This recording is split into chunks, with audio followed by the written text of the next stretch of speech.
முன்னாடி விழுந்து கும்பிடுங்கண்ணா.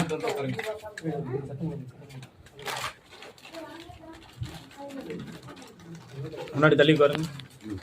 பக்கமா உட்காருங்க. நேரம் முன்னாடி தள்ளி உட்காருங்க. ஏப்பா அவன் கட்டுமானக்கு போனேன் சரியா புரியுதா? இப்ப வாழ்க்கையில குழப்பமும் சிந்தனையும் உள்ளத்துல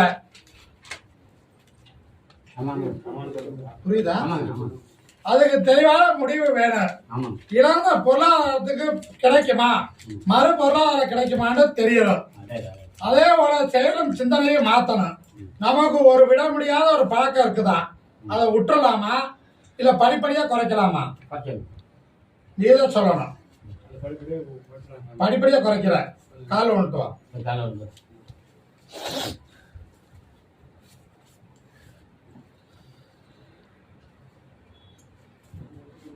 அவனுக்கு மட்டும்தான் பழக்கம் இருக்குதா?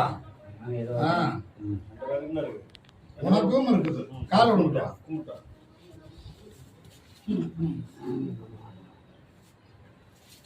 கருச்சாமிக்கு ரோஹரா, செந்தூர் நாதனுக்கு ரோஹரா, 18ஆம் படியனுக்கு ரோஹரா, அளவு மலையானுக்கு ரோஹரா.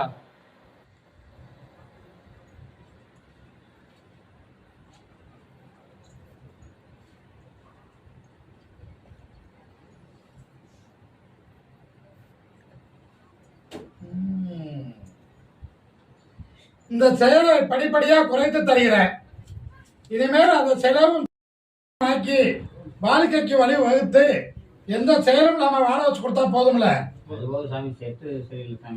அதை நான் பாத்துக்கிறேன், கவலைப்படாத. இந்த கனியை கூட 3 நாளைக்கு வைத்திருக்கணும். 3ஆவது நாள் 2ஆ அரைஞ்சு பாதியை தேய்ச்சி குடிச்சுட்டு பாதியை பிழிஞ்சு சாப்பிடணும். புரியுதா? 15 நாளைக்கு ஒரு முறை என்னை 3 தனியா பார்க்க வரணும்.